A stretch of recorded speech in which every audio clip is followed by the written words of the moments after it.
一家大細一齊傾，一齊玩，一齊學習。晨光第一線白元浩，親子100%。你都親子100%啦！電話旁邊邀請到咧就係閱讀專家蔡依依喺度。早晨，蔡依依。早晨啊，小白。早晨。早晨。咁啊，上一次咧同蔡依依傾嘅時間咧，我哋全年嘅目標計劃咧，就知道我哋點樣去到安排，同埋咧就慢慢去到部署啦。咁部署咗啦，咁啊當然就係我哋有計劃，但係我哋點樣去到培育我哋嘅心靈呢？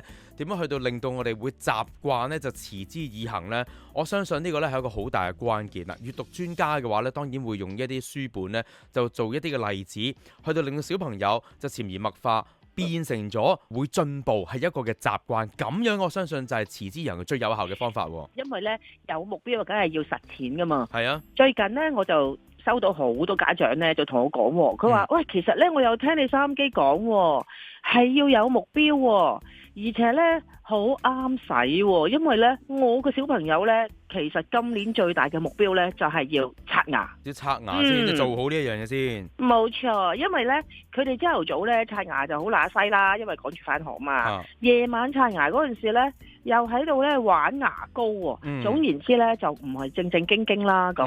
咁然後咧，我就發現咧，因為我去好多唔同嘅學校嘅時候咧，就發現原來咧，無論係幼兒啦，同埋初小啦咁樣，都有呢個問題嘅。所以咧，佢哋就話啦，其實咧點樣可以透過一啲嘅圖書咧，嚟話俾我哋嘅小朋友聽，其實咧保護牙齒咧係好重要嘅。嗱，如果咧佢哋憑住呢一個牙齒咧，都已經係日常嘅習慣啦。日常嘅習慣，而且真係話到俾我哋知道，其實如果我哋能夠將日常嘅習慣慢慢去到改變成為一個良好嘅態度嘅話呢，其實佢哋嘅計劃就係咁樣實踐嘅。冇錯啊，所以呢，我就話啦，不如引入一啲嘅好可愛嘅圖畫書啦。咁所以呢，其實啲圖畫書裏邊呢，都會有啲角色，嗰啲角色呢，同小朋友一樣。首先呢，佢就唔中意刷牙啦，同埋呢，就唔知道原來牙齒呢係我哋一世都要用嘅嘢嚟㗎喎，咁所以咧，我哋就會用故事嚟幫小朋友去明白到保護牙齒嘅重要啦。咁應該點樣做呢？咁我哋好多家長咧都話咯，咁有咩故事可以幫到手啊？其實係可以嘅。咁咧，我哋可以喺啲故事裏邊咧揾下有冇啲係多啲嘅擬人化嘅角色啦。其實可以將嗰啲動物咧就變成係佢好怕刷牙嘅。亦都可以咧，將啲牙齒咧就變成為係一個主角，因為咧牙齒咧佢就會係一啲嘅士兵啦，因為佢係兩排噶嘛，即係佢要團結噶嘛，所以咧我哋唔好淨係刷門牙啦，要刷入邊嗰隻牙啦，臼齒啦、犬齒啦都要刷啦。係啦，咁所以咧就係呢啲嘅蛀牙嘅怪獸咧，其實咧都要牙齒嘅小衛兵咧，我嚟保護嘅。咁另外咧就要揾一啲故事咧，佢係有啲生活化嘅場景嘅，例如係咧將刷牙啦、睇牙醫咧融入一啲嘅冒險故事啊，減低咗細路仔嘅恐懼心咯。譬如有啲故事咧，佢就會話嗰隻動物好怕刷牙，其實牙醫都好怕嗰啲小朋友嚟喊住睇佢嘅。咁所以用一啲幽默嘅對比咧，讓細路仔理解到保護牙齒嘅必要性咯。咁另外有啲古仔咧，佢哋就會係有一啲後果嘅。咁通常呢啲故事咧，都會用啲好誇張嘅畫面，展示咧蛀牙嘅後果啦，激發佢哋嘅保護。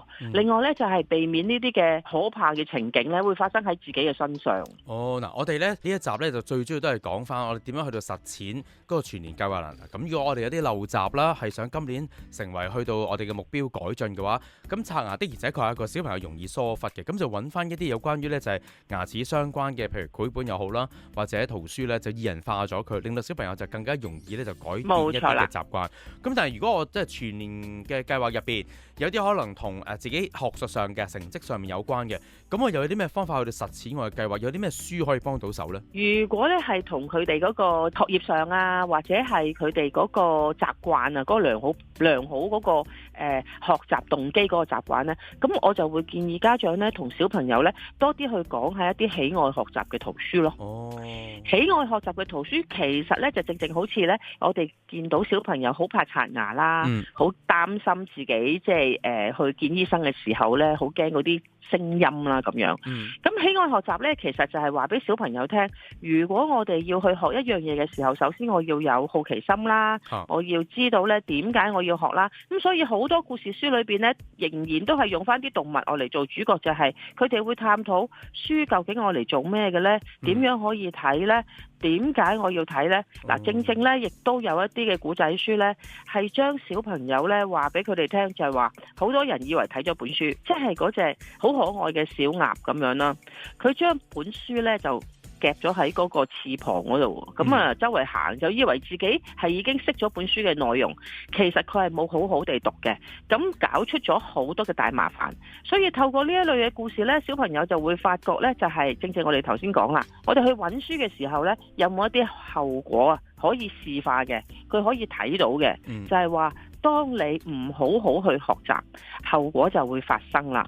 咁所以我哋其實定嗰個目標，然後去實踐嘅過程就係我哋點樣慢慢同小朋友建立呢一種嘅日常關係咯。嗱，刷牙我哋可以建立一個儀式感，我哋話俾佢聽啊，參考嗰啲圖畫書嘅裏邊嘅口號，教佢刷牙嘅時候可以好有趣，譬如向上刷、向下刷、左刷、右刷、前刷、後刷，跟住咕嚕咕嚕嚕鋪咗出嚟之後呢，嗰啲嘅繪本裏邊呢，就會見到。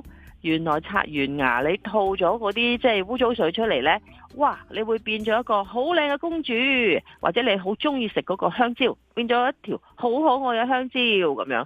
咁跟住佢哋就會知道，原來刷完牙之後，我嗰種清新嘅感覺就嚟啦。咁啊呢個儀式感啦。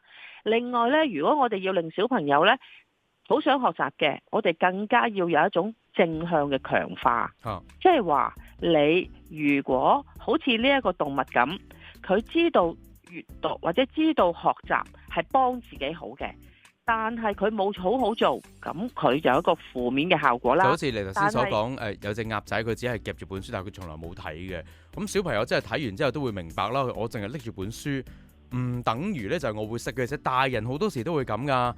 係啊，青年人好多時都係咁噶。我攞住本書就以為我識嘅，其實唔係嘅，真係要刨嘅，要讀噶。係啊，所以嗱，如果嗰種正向嗰種強化感呢，就係話當佢睇完之後呢，佢就會發現，咦係喎，我唔想搞出個大麻煩出嚟，我唔想令到我啲朋友都會有傷害嘅，咁我就要好好地去學習善用呢個知識，令到更加多嘅小朋友呢同我一樣咁開心。最緊要呢，就係爹哋媽咪見到我咁喜歡學習呢，佢哋開心咗，我又開心咗，咁平時嘅相處呢，咪會更加融洽咯。係咯，所以如果家長好簡單啊，全年計劃入邊想小朋友改邊一類型嘅陋習嘅話呢，只係需要揾翻相關嘅圖書，其實幫下手等佢睇下嘅話呢，咁就得噶啦。但係最緊要家長都要有耐性，同小朋友起碼完成呢一本書先，咁先可以培養到佢哋嘅良好品德啊！今日傾咗咁多先，唔該晒蔡依依，拜拜。好，拜拜。